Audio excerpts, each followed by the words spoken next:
Okay, good evening.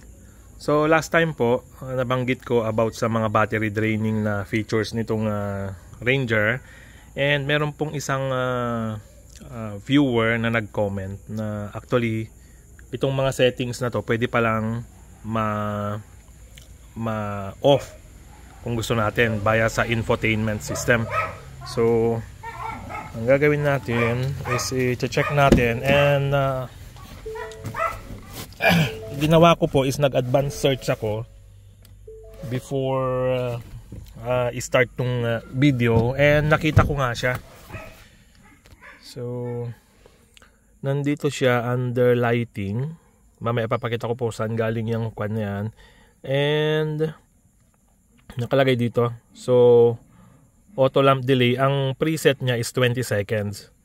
So pag kukunin mo yung information is changes how long the lights stay on after you leave the vehicle.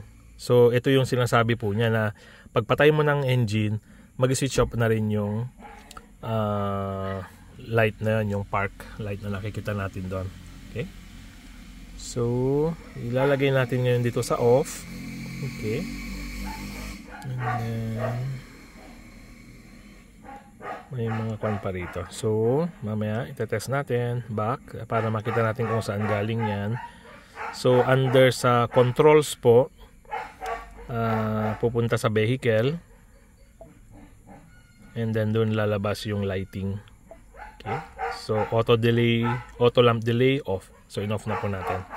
So mamaya itetest natin, then tignan pa natin yung features like sa general, ano ba yung mga nandito, language, temperature, measurement. So measurement of unit, kilometer and liter per 100 kilometer. So kilometer per liter. So para change natin, mas maganda po ito. Okay. So ang dami na po pala dito. Ang problema po kasi sa akin, hindi ako yung taong mahilig na magbasa ng manual. So siguro po I will find time na lang na magbasa ng manual, kaso sa sobrang busy po natin araw-araw hindi na kakaroon ng chance. So actually ito po hindi pa natanggal itong screen protector nya, so nakakaharang ito. Do not touch display during installation. This film is to be removed before usage. Okay, so siguro po maganda tanggalin na natin ito para mas clear yung ating okay. So pinapa-remove niya before usage. Okay, so kung titingnan po natin, mas maliwanag na. So may software update, automatic updates, recurring schedule. So ito baka kailangan pong i-connect to sa Wi-Fi. Automatically download, installs the latest software, enhances security updates for some used vehicle. Okay, so next time po, pag hindi tayo masyadong nagmamadali, i-kwan po natin itong automatic updates. So update details, all allows you to see information about software updates. Okay. Okay, so ang daming kwan po rito. So pagbabalik tayo sa controls, so nandyan na po siya sa home, and then ito po yata yung pinindot ko kanina. Okay, and then punta lang po sa vehicle, then pati wipers meron din. Courtesy wipe. What is courtesy wipe? Windshield wipers will provide a courtesy wipe a few seconds after the initial wipe has been completed to clear excess wiper fluid from windshield. Okay, so galing tayo sa lighting. So in-off na natin locks, auto lock. So in-off po natin yung auto lock. Okay, tanggalin din. So natin ang auto unlock. Automatically unlocks all doors when you come to stop and open the driver's doors. Vehicles must have a reach speed of 12.4 miles per hour or 20 kilometers before stopping for this feature to work. Itong auto lock po na to kapag nag-drive ka na. automatically locks all doors remotely. Okay. Passenger airbag. So pwede pong i-switch off yung airbag. Turn on or off front passenger airbag. So siguro ito po pag mga nasa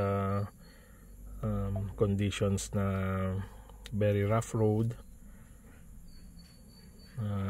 accidental deployment ng airbag dahil lang sa heavy impact, dahil sa mahirap na daan, baka yun po yung pinoprotektahan ng passenger airbag on or ginamit sa off-road, kasi 4-wheel drive po ito, so meron tong off-road capability. So during off-road conditions, hindi mag-deploy yung airbag natin sa passenger. Okay, my key, information, admin, okay, onboard serial number, rear occupant alert, reminds you to check vehicle for rear seat occupant. Okay, I think we don't need this. Rear occupant alert semi-annual reminder. You will receive a reminder twice a year to check if you want to turn rear occupant alert back on. Okay, off na natin. So categories, general information, maps, audio, instrument panel, interior, doors, windows, keys, driving, operating, exterior. So instrument panel, interior. Ano po ito? Instrument cluster, engine coolant temperature, what are the instrument cluster warnings. Okay, okay, so ang gagawin po natin para hindi na natin masyadong mapahaba itong video is susubukan po natin i-on off. Okay, so off, okay, then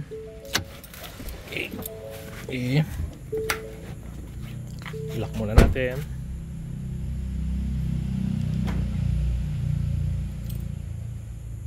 So ngayon po na ganun pa rin siya, but I'm not sure kung baka naiwan ko to sa park light, baka mistake ko pa, check ko lang.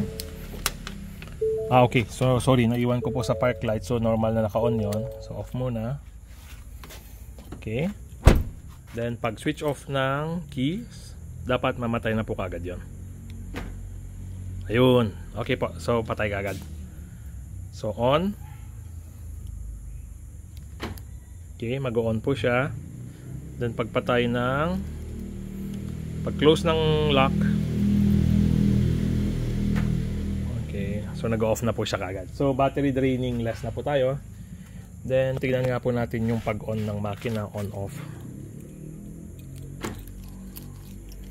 So okay. So pag open mo, lalabas na po ulit ito. And merong malabong pattern to, not sure kung anong nangyari rito. Okay. So switch on. Okay, tapak clutch. So nag-on po kaagad yung light. So pumupunta siya kaagad doon. So kanina po naka-off. Then kapag tinurn on yung accessory doon sa susian, mag-automatic na pupunta sa auto. So start. So nasa auto na po siya. So ilagay natin sa park light, then off. Okay, so naka-off na po yan. Okay.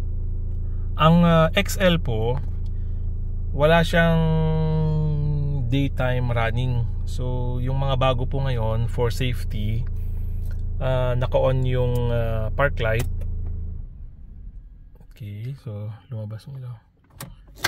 Then pagtanggal ng susi, naka-on pa rin itong mga accessories natin. Then lock. So close. Okay, nag-off na po kagad. So yun po yung bagong settings natin. Tinanggal natin yung 20 seconds delay. So in-automatic natin na once na bumaba na, nag-off siya kaagad. Okay?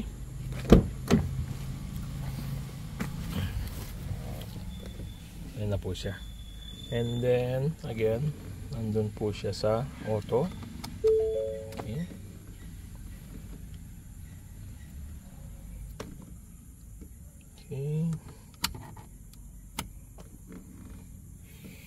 Okay, so yan po ang ating bagong natutunan ngayon dito. Thank you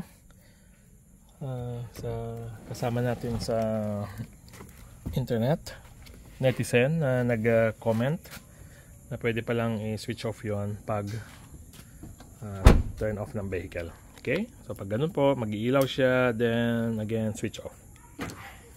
Okay, so ito lang po is yung mga feature na hindi naman natin kailangan and nagkokos ng battery draining. So at least para mas ma-prolong po natin yung buhay ng battery.